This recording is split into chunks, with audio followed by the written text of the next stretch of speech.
So very excited to be here today and tell you a little bit more about data-driven approaches for material development. And as you can see by the title, this is something that I'm going to show on the example of polyurethane foams with a specific focus on how we can cut costs and maintain flammability compliance with such a data-driven approach.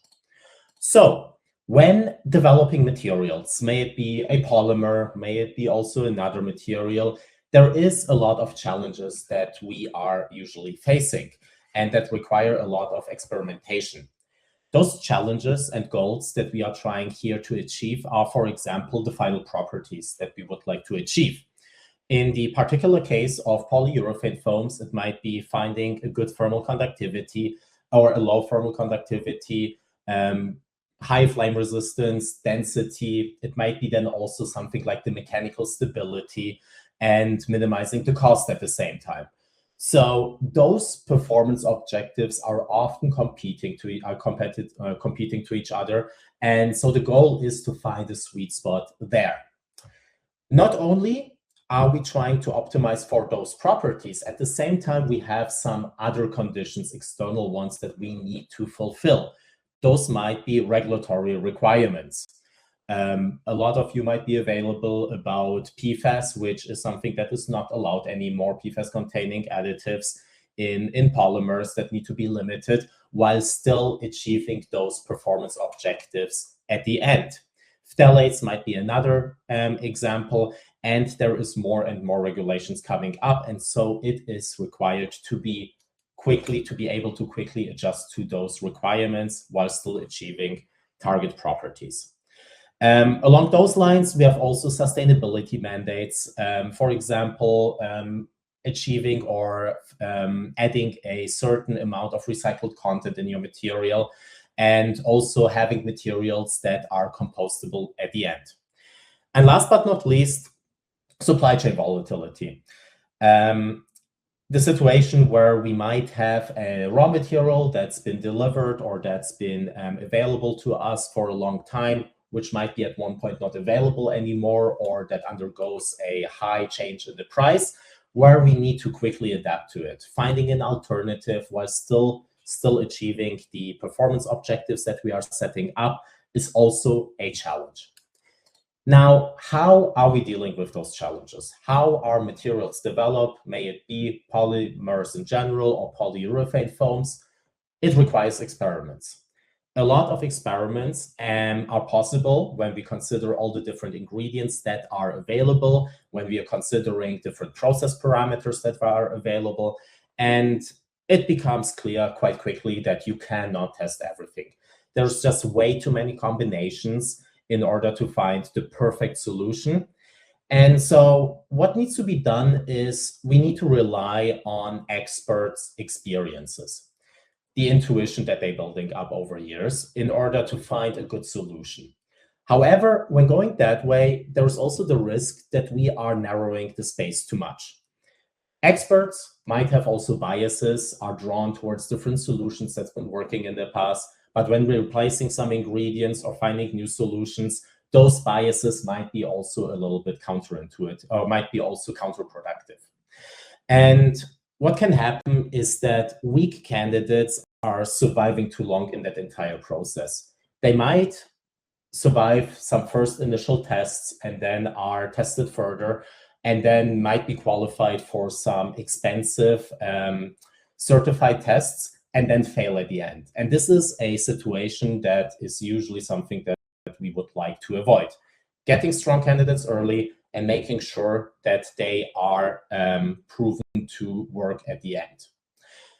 Now, an AI-driven approach can help you to get quicker to those strong candidates and eliminate weak candidates early on, especially in a multidimensional problem, as I described it here, where you have a lot of different competing objectives, such as the cost, such as the performance, and all doing that at the same time as quickly as possible. And this is something that is not only something in theory, it is actually happening right now. That is used currently by some of our customers. Here's an example from Huntsman Building Solutions that are using the Citrine platform in order to optimize polyurethane foams and find quicker solutions that are fulfilling their requirements. So they approached us and started working with us, and were aiming to the following objectives: accelerate the development and building a framework that allows them to quickly respond to customer requirements and develop materials that are fulfilling those requirements.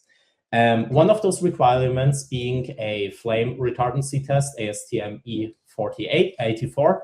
And with that model that is then going to be built, the goal is to reduce the amount of large-scale fire tests. Those tests are very, very expensive and take a lot of effort to set up. So you early on want to eliminate any weak candidates and not test too many in that large-scale fire test. At the same time, the goal is also to understand some correlations that are hidden in the data. Not only to get a result, like a black box result from an AI model, also understanding how the model is thinking. What are the inputs that are utilized? Which ones have a high impact on the flame retardancy? This is also one of the objectives that was aimed to be achieved. And so what was done is basically an AI model was built with the platform. This is something that I'm going to show you also later during the webinar live, how we can build a model with just a few clicks. And there, a model was built that predicts the structural stability, the insulation, and also the flame retardancy. And what happened is then that the researchers were testing some suggestions that were provided. The tests that they were doing were actually only small-scale tests at the beginning. And we were then able to build a model that correlates the result of that small-scale test to the likelihood of it passing the large-scale certified ASTM normed test.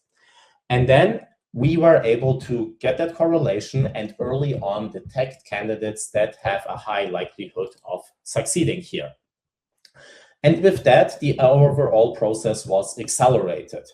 Using data that they have already collected, that we're able to collect also quite quickly in the process, that was fed into the system. And then within a few minutes, the platform was giving you suggestions that have a high likelihood of achieving all those different competing requirements, while also fulfilling certain regulatory requirements that were defined beforehand. Not only that, the last objective was also to better understand how the model is thinking and what the correlations are within that material. And this is something that the platform is also providing. It is not a black box. It is something, it is able to show you what the correlations are like, what kind of inputs have a strong impact on the final outputs. And it also tells you how accurate the model is and what confidence it is in predicting certain properties at the end.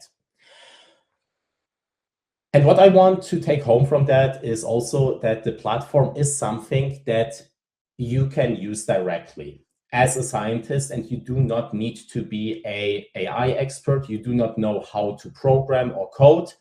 It is designed to be used by experts themselves that are developing the materials in the lab. And you also need not a lot of data. You can get started with the data that you have currently, maybe 20, 30 data points that are relevant to the material that you are developing. This is a good starting point that you can get onto the platform in order to build a model with a few clicks and then directly get suggestions. The nice thing about that direct approach, about it being used as a tool for the researchers themselves, is they can directly implement the knowledge that they have. Because it's not just about the data that is giving a good prediction. It is also important to know the kind of details, the rules that need to be fulfilled, that often are in the minds of those experienced scientists. And by having that direct connection, not a person in between that translates a problem first into a model and then also translates those results back for review by the scientist themselves is using directly that platform in order to accelerate the development of material. So how does that work? Let's get into the details and let me show you what the workflow is in order to achieve that. It all starts with the data. As I mentioned earlier, we need some data in order to get started and build a model. That data is usually data that was collected already in the past, that the research groups have already on similar materials, on materials that they are already selling, and this builds the basis for the model. We can get started with only about 20 data points in order to build a model, and that model does not require any coding. You can generate a model with just a few clicks, and you can adjust the model, entering your expertise, making sure that certain correlations and rules that you are following when developing a material are also represented in the model. And then that model is able to make predictions for the properties that you would like to optimize. However, when you are getting those predictions, we have a huge space. We have a huge different amounts of combinations that might lead to a solution. But only some of them make physically or chemically sense and are reasonable. So we need to set constraints on the formulations that are allowed, and this is done in that third step, the search space. Here we are defining how much of a catalyst should be added to a formulation, how much of a flame retardant should be added. Setting boundaries, making sure that the results or the area within which the model is looking for a solution is reasonable. And then you are setting target properties. All those target properties that I might have mentioned at the beginning. Mechanical stability, flame resistance, at the same time minimizing the cost, and so on. So you just make a wish list of all the properties you would like your new formulation to have, and then the platform performs a multi-objective optimization. It's looking to optimize for all of those properties at the same time, and what you are getting is a list of potential experiments that have a high likelihood of achieving those goals. The platform not only gives you those formulations that have a high likelihood of achieving those goals that you want, it also gives you a prediction for those properties and the uncertainty of those predictions. So there might be some that might be not as accurate in the prediction because the model requires more data, but it's going to be transparent with you. You will then see, okay, my mechanical stability is likely to be in the range that I want, but my flame retardancy, it's not sure yet if it's really going to be fulfilled or not. So what we need to do is we're going to pick some candidates to be actually tested and then improve the model. When picking the candidates, you can then decide if you go for what we call safe bets. Those are basically formulations that are very similar to the formulations that you would have chosen by yourself anyways. Maybe something that is very common, where you just try to find a sweet spot between the different amounts of the ingredients, or you can go what we call exploratory experiments. Those are experiments which are more considered outside the box, more crazy, more different than what you have done in the past, but where the platform says that might also work, and those might be also very worth testing, and you might get some new ideas. This is a good way to remove biases, especially when you've been working on a material for a long time and you are always following the same rules. There might be patterns in the data that reveal that other combinations might work as well. And then you can decide if you go rather for those safe bets, those are really similar to what you've done in the past, or try some other formulations that might be quite different.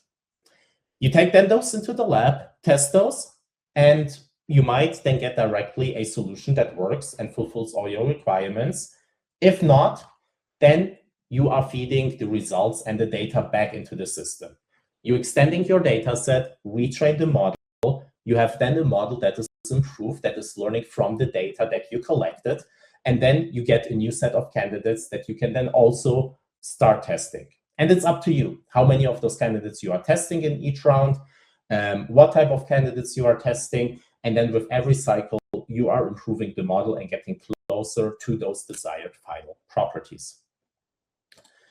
So this is how the workflow looks like. And now I would like to switch to the platform and show you live how the platform actually looks like and how it is for a use case, such as for optimizing polyurethane films.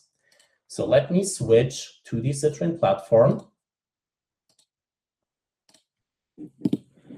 And what you can see here now is basically a project. This is the landing page for a project on the Citrine platform, which is running live now. And the first thing that you can see here is that described workflow, that 4-step process where we start with a training set with the data that you currently have in the lab, then building a model based on that here in that second step with just a few clicks. Then defining a search space where you are setting the rules on how much of each ingredient should be used, what type of ingredients are allowed or not in your formulation. And then you get at the end what we call candidates. Those are those formulations that have a high likelihood of achieving those desired goals. So let me walk you through that process and see how each of the steps looks like. Starting with the training set. This is basically any data that you might have collected on polyurethane foams in the past. And here you can see we only have 39 data points, but this is enough in order to build a first model and get a guidance, get some suggestions on what the next best experiment is to do in order to achieve your target properties. And what you can do here is you can utilize it as a data management tool and also explore the data that you have. So some properties that you might be interested in is, for example, you would like to see in the past what kind of tensile strength your materials had and were you able to get those with a low post-curing time. Maybe that's a challenge that you have. You would like to accelerate the process of production, reduce the curing time while still achieving a high mechanical strength. So you can plot your results here, and then you can see, okay, we would like to have a short post-curing time while still having a high tensile strength. We can first of all see that there is a slight correlation between the cure time and the tensile strength, and that those are competing to each other. But this candidate here, experiment 22, looks interesting. So I'd be curious to see what we've done there actually. What were the process parameters? What were the ingredients? And this is basically then one of those 39 data points that we are using to build the model. In each of those data points, we have basically one material with the formulation information and the information that we have measured about that material. And it's all represented in that graphical way. And this is what we call the material history, because it contains all the relevant information of that material. On the right side here, we have the final polyurethane foam and all the measured properties captured. You can see here, we have the tensile strength that was also plotted, but then also the flame retardancy as an LOI value, then the open cell ratio, and whatever you are measuring. You have full flexibility on what properties you are capturing here, and those are usually the properties that you would like to optimize. Then what belongs also to that material is the process itself. We can see here, we have here information about the curing process, such as the temperature, the time, and also the mixing speed in order to get to that material. And then, of course, we have the formulation itself. You can see here what the ingredients are, how much of those ingredients are used, and also further properties about those ingredients. Those might be information that is available in technical data sheets or from your quality control when you're receiving batches and doing some general tests. You can get that information in here as well. And the platform will build a model where it tries to correlate all the relevant information. May it be the formulation itself, may it be the properties of the ingredients, the process parameters, tie those to the final properties that you would like to predict at the end. So the very first step is really to get all the relevant information together in the right context, making sure that we have everything organized here. And as I said, we can get started with as little as 20 of those data points in order to get a first model and a first prediction. Once we have that data uploaded onto the platform, you explored it a little bit, we can get to the fun part of actually building a model. And let's show you what it takes to build such an AI model based on the data. It takes one click here. You see we have already two models here. I'm creating a new branch with another model. A second and a third click, and the platform is now looking at the data that was provided and giving you a suggestion for a machine learning model. and the data that is utilized in there. And that model is represented here in that tree. Again, no need to write a single line of code to install anything. You're just going to upload the data, generate a model, and then you will have that suggested model at the beginning. You can make adjustments here, but let me quickly explain what the model is actually containing. We start at the top with the training data that we just looked at. And from that training data, the platform is then extracting information that are used as inputs for the machine learning models that are here defined at the bottom. Those machine learning models are aiming to predict those final properties that we looked at, such as the tensile strength, elongation at break, performance during the flame retardancy tests, and so on.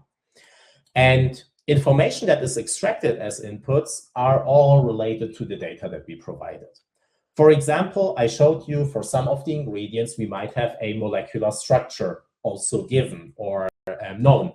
So the platform will then utilize those structures and then extract further information from those, such as the number of acid groups, the number of atoms, the molecular weight, and so on, and then generates even more features, even more inputs that it will try to correlate to the final properties. You can make adjustments to the model by adding nodes in that graphical interface.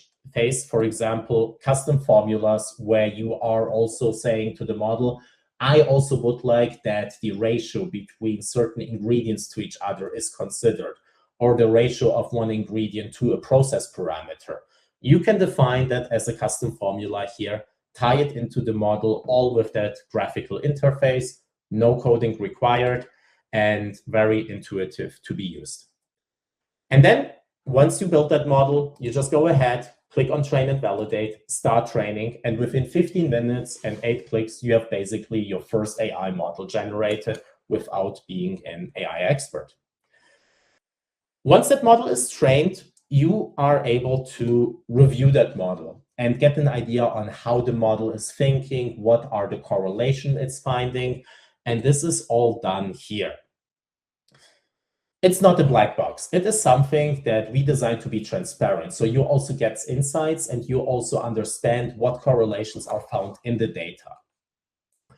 What we can see here are basically the models that were generated for those output properties, such as the flame retardancy or the LOI value, which is a measure for the flame retardancy of the material. And what we can first of all see is how well the model is performing. Those graphs here on the left side are basically showing how well the actual values are in alignment with the predicted values by the model. So the closer the data points are to the green line, the better the prediction is. And what we can see here, for example, is that the model is generally doing a good job of predicting that LOI value. However, for lower values, it tends to predict the value to be a little bit higher. And for higher values, it tends to be a little bit undershooting it. However, it is showing a good trend. It's a model that is good enough in order to get some first suggestions in the first round. Besides that, we can then also try to understand how the model is actually building the model. What are kind of the inputs it's utilizing? And this is something that we see here in the feature importances. We can see what kind of inputs out of all the inputs that we provided in the data that was given to the platform, which of those show a strong correlation to the LOI value here. And we can see the very first entry being the flame retardant, which is not surprising because this is exactly the job of the flame retardant. So it's a good way to confirm if the expected inputs, if the expected correlations are actually also found in the data, and how those correlations are actually looking like, or if there might be even some other correlations that you were not expecting. And then we can dive deeper and see how that correlation looks like by those feature impact graphs here at the bottom. These basically show us those experiments that we were providing as a basis for the model, those 39 different experiments. And we can see here on the x-axis the amount of flame retardant that was used in those experiments. We can see we have a few controls without the flame retardant, and then some with a little bit more. And then whether those have a positive or a negative impact on the value we are trying to predict. And so this helps us to see, is that a positive correlation, a negative correlation? Do we maybe have a saturating behavior at one point where it doesn't make a difference to add more flame retardant?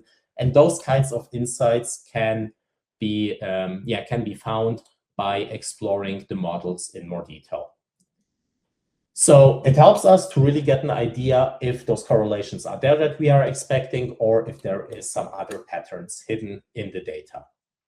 Now, once the AI model is built and we reviewed it, we can now go ahead and get some suggestions that are utilizing that model. But before doing that, we can restrict the search space, making sure that we're only looking for reasonable solutions and not for some crazy combinations that do not make any sense. We can do that, for example, for different applications where we would like, for example, to minimize the cure time or only use certain ingredients. And how that looks like is, can be seen here. We have a list of the different types of ingredients, such as the blowing agent, the catalyst, and so on. And here, your developers can define in what ranges those should be used. So if we look, for example, at the flame retardant, by experience, I might know, okay, I need at least 10% of the flame retardant, and anything above 16% is financially not viable, or it is not going to work because it will have a negative impact on the mechanical strength, whatever it might be. You can set here boundaries and then decide if you want the model to allow to look within a larger search space, or narrow it down and force it to look for a solution in a narrow range. And then within those, you can then also define what type of ingredients should be allowed or not be allowed. Maybe TDCP as a flame retardant is not allowed anymore, even though you used it in the past. You can then say exclude it from the suggestions. Don't give me any suggestions that utilize that. Give me only ones that utilize the other ones within those given ranges. Maybe you also want to allow it to use a combination of flame retardants. Then you can say, use a combination of a maximum of 2 of those. So there is a bunch of different ways to adjust the search space, set up rules. And as I said, that helps to really restrict the search space, get only reasonable solutions. But another big advantage that we see from our customers is it forces also the user to think about the rules, to kind of understand why they have those rules, or see if there is any rules that they're following. This can help to onboard new people, because we have then here really clearly defined those correlations and those amounts that are allowed and not. And because this kind of information is often just in the minds of the developers. They know just by intuition, by default, of course you're going to use less than 15% of the flame retardant.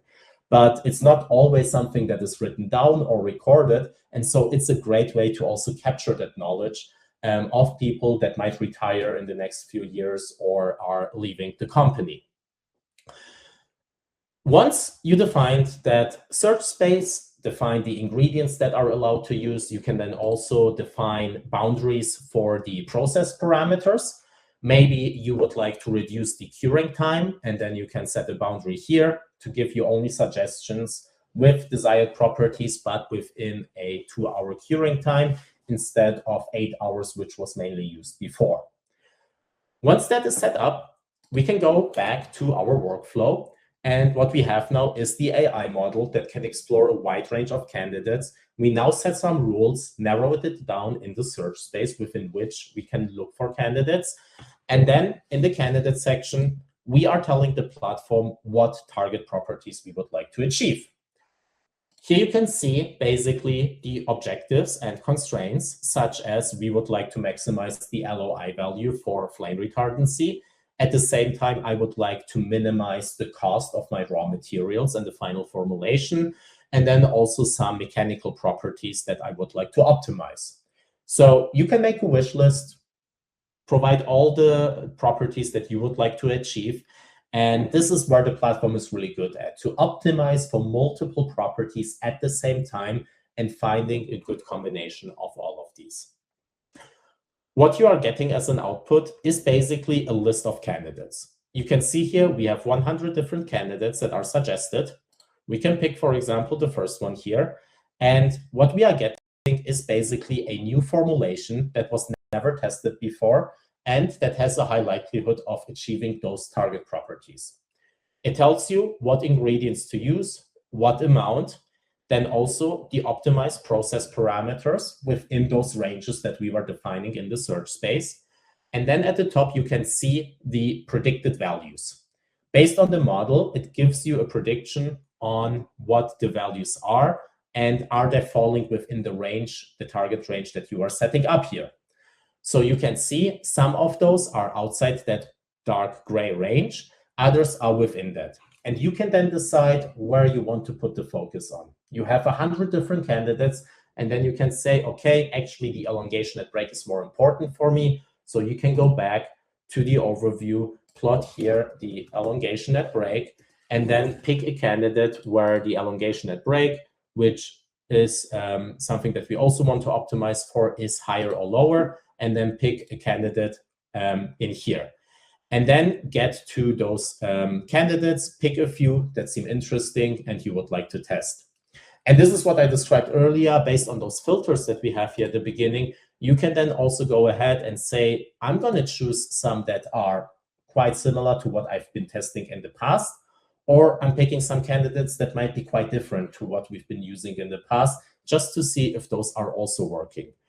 You can apply filters. You can force it to show us only candidates that have a low amount of flame retardant. So a lot of flexibility on picking those. And then once you pick the candidate, you would take it, go into the lab, and measure the actual, the actual value. Once you did that, you can record it here for training.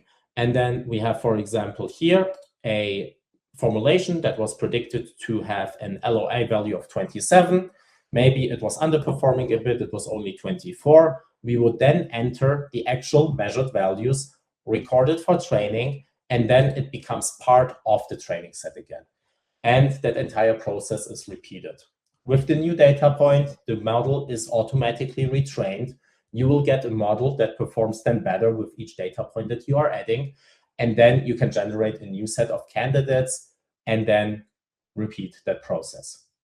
And overall, the goal is, with the data-driven approach, really to get you quicker to those desired properties by giving you a direction what to test, instead of performing a lot of tests where you possibly optimize first for the flame retardancy, then you need to optimize in another set of experiments for the mechanical stability. By making the changes there, it then has, again, also an impact on the flame retardancy, which needs to be readjusted.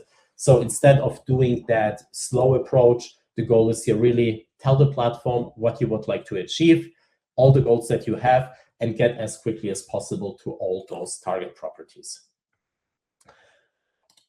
All right. So that's for the live part of the platform. Let me go back to my slides and let me tell you a little bit more about the best way to get started and best practices.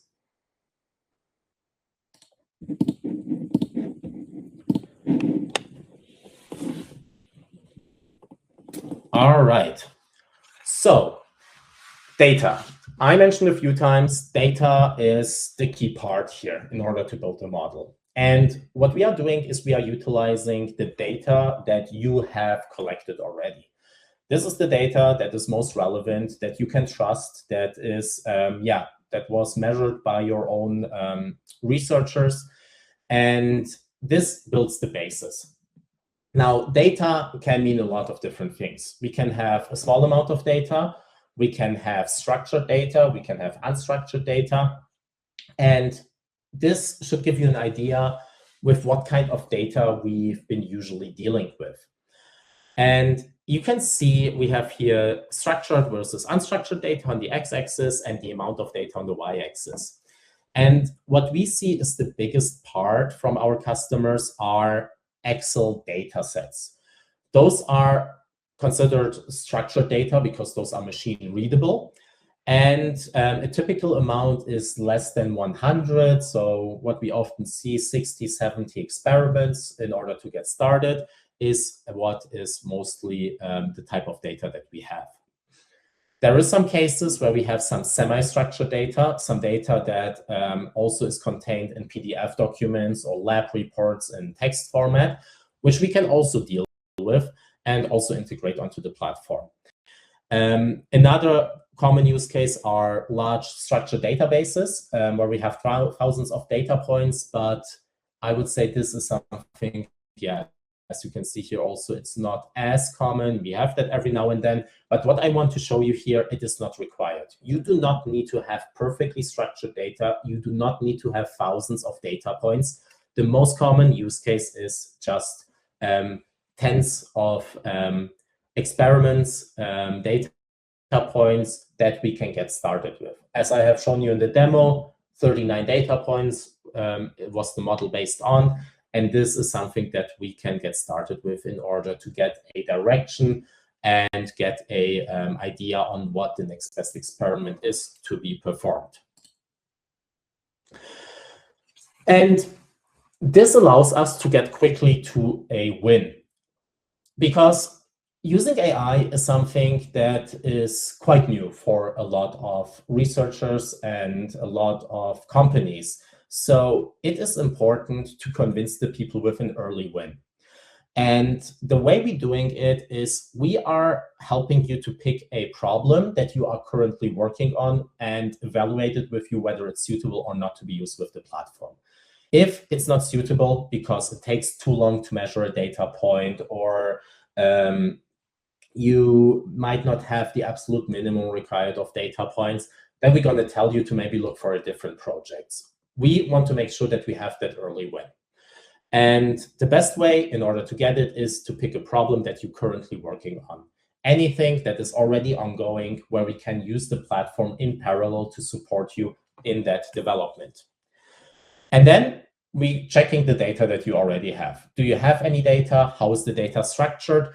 And as you can imagine, we have seen a lot of different data formats. We dealt with handwritten notes up to perfectly structured databases. We will find a way to get the data onto the platform and get the value out of that.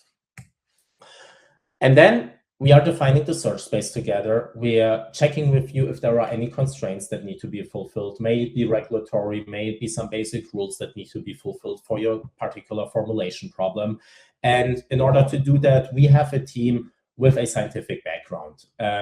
A lot of our people in the customer support have done their PhD in chemistry or in material sciences, or have done their masters. And so we speak the language that you are speaking and can support you in order to translate those problems into data that can be valuable for the development of new materials.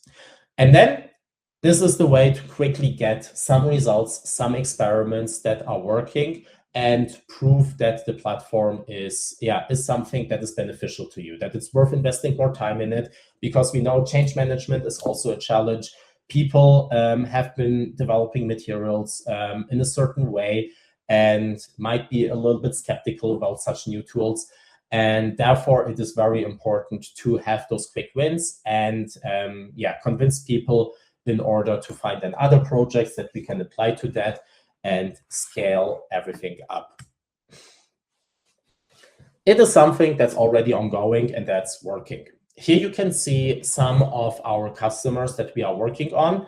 Those are the ones that are willing to publicly share that they are using the Citrine platform. There are a lot more that do not want to make it public. And you can see there is a lot of projects ongoing every month. We have thousands of experiments being suggested ongoing. And it is something that is happening now. And we see what potential it has to accelerate the research process. So in order to stay agile, to be able to have quick solutions, tailored solutions for your customers, this is a really good way in order to accelerate the process. Getting starting to, if you start tomorrow, you can get a technical win within a few weeks and see that it's working with such a data-driven approach that is supporting you in the development. I've shown you the use case at the beginning on the flame retardancy testing of polyurethane foams. Feel free to scan the code and download that use case. There is a bunch of other use cases that we have on our website. And with that, I'm happy to answer any questions that you have. And yeah, thanks for your attention.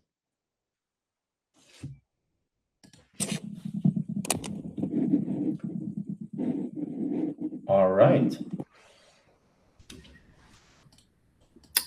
So yeah, as a reminder, if you have any questions, please put them in the chat window. Matthias, there is one that it actually came in fairly early in the presentation. Is there a special format the data needs to be in? Good question. So we have different ways of getting the data onto the platform. The most common one that we are utilizing is a standardized Excel template. It's a multi-tab Excel sheet that we are utilizing, where you define what are the ingredients, what are the recipes, what are the process parameters, and what are your final properties. And this is the format that we most commonly use in order to upload the data onto the platform. Because we have seen a lot of that data that we are dealing with is captured in Excel files. I showed you that graph earlier, that structured data, 60% in Excel files. And so, yeah, we have seen that this is one of the easiest way to get the data onto the platform. Another way is to also build data pipelines. So if you have a structured database with a lot of data, then we can also utilize an API to feed data into the Citrine platform. This might be interesting, for example, for data that is continuously changing, such as price data. If you have raw materials where you have weekly or daily changes in the price and you would like to have always the up-to-date price on the platform to minimize the cost of your formulation, then we can do also a straight integration through a database and feed the data directly into it through an API.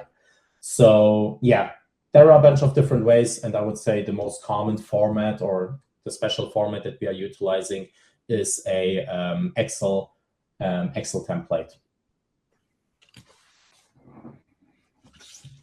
Great. I actually have one on my side. How much data do you need to get started?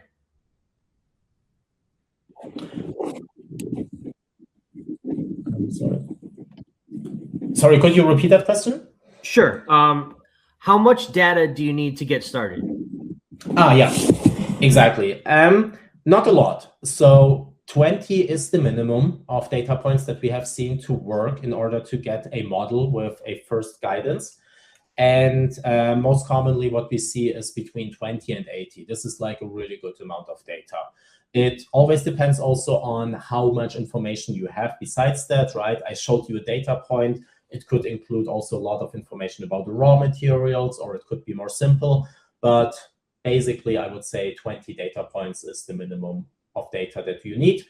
We have also customers that do not have a lot of data or just getting started with the project and work with us there.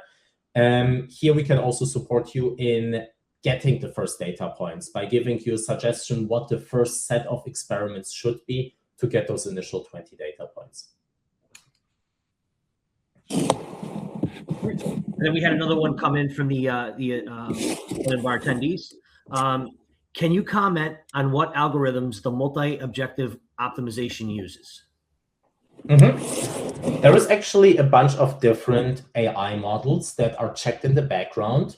If you want, you can pick specific ones if you are going more into the details, but usually our users, they just want the model that performs the best. And the platform is doing that automatically in the background. So there is a bunch of different models it can choose from. We use mostly a multitask random forest algorithm. This is something that has proven to work quite well, but there is a bunch of other ones that might be picked depending on the sparsity of the data, depending on how much additional data you have. And so, yeah, you have full control on what model to use, or you can allow the platform to just pick the most effective one.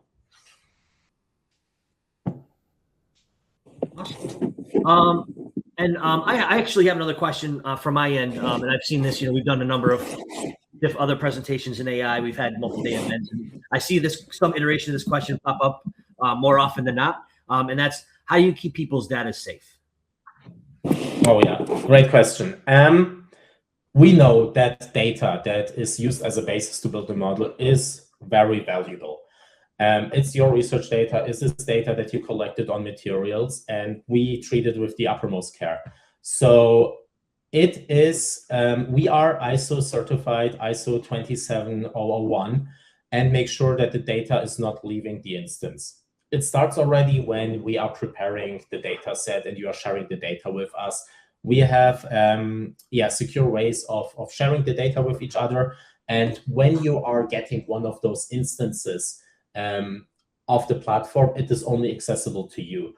You will have the admin rights, you will have full control who will have access to it or not. You can decide whether you want us to also have access to it in order to support you, or if you want to keep full control.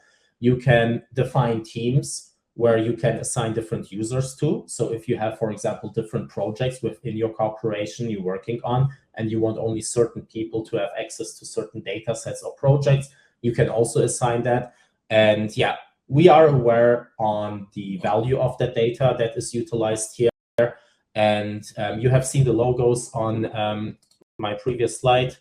Those companies would not work with us if we wouldn't make sure that we are treating the data securely.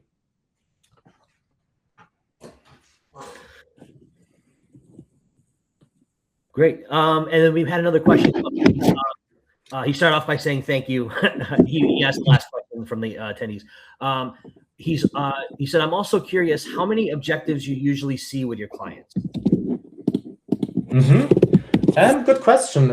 It ranges quite a bit. Some of our clients only care about 2-3 objectives to be optimized, but I've been also working with customers where we had 15 or more objectives to be optimized. Some of them are very similar. It might be a viscosity after 1 day, a viscosity after a week, and then a viscosity after a month. Some of those are tightly correlated, but I would say an average around six different objectives, from where we have also something like price quite often involved, is something that we see regularly. Yeah.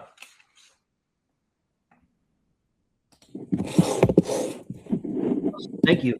I'll give it a couple seconds to see if another question comes in. While we're seeing if any other questions come in, and if not, we'll go ahead and end the session. Do you have any final thoughts? Yeah, if you're interested, get in touch with us. Happy to evaluate with you the challenges that you have and see if such a data-driven approach could be useful. What we are doing also is look with you into the projects before you even getting started to work with us, to make sure the data is in alignment, and give you also some guidance on how to structure the data and how to get started with such an AI-driven approach. And another message that I want to convey here is you might be, or you are likely to be already ready in order to use AI. Don't think you need to spend months or years to perfectly structure the data. Instead of getting all your data into a perfect format and then get in touch with us or use any other AI solution, just check what data you have already and see if you can start small. As I have shown, or as I have told you, 20-30 data points is a good starting point. Pick a project you're currently working on and see how this is working. Bring that to the end, get an early win, and then you learn what is a good way to structure the data. You learn what data, what inputs are relevant and important, and then you can build up the database from there.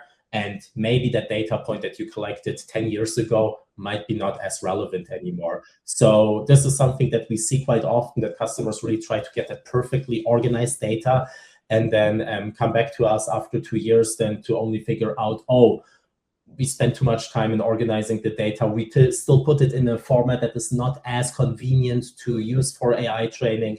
So instead, let's get quickly to a solution and get started sooner than later.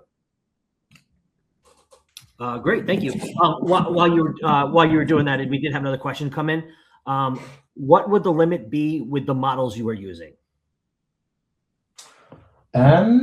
Depends on what's meant by limit. Maybe you could elaborate a little bit on that.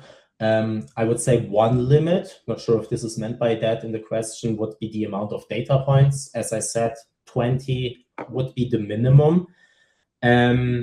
Regarding the amount of inputs, we haven't reached the limits yet. There might be some, we have some limits defined by the number of ingredients, which is in the hundreds, but usually we can adjust that depending on how complex your problem is.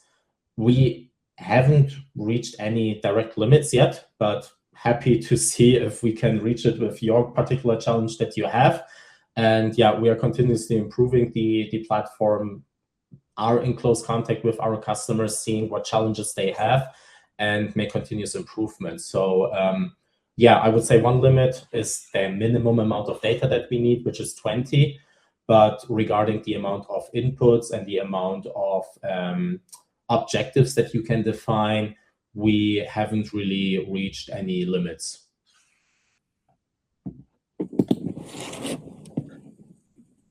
Limit of objectives, I see now. Well, I think by default it might be 128. But as I said, we never had a customer who reached such a limit. So, and even if this is like a threshold that we defined ourselves in order to make sure that that was not an accident, that too many objectives were set up. So not aware that we have an actual limit that might be a problem. The limit might be then that the platform will have trouble finding a perfect solution because those objectives are too competing to each other, right?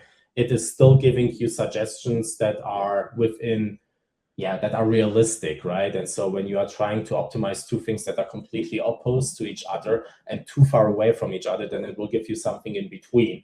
And then if you add 10 more objectives that are also far off, then it will try to find a sweet spot, but it might not reach all the limits. So yeah, depends on exactly the use case. But if you have 20, 30 objectives, this is not a problem that we have.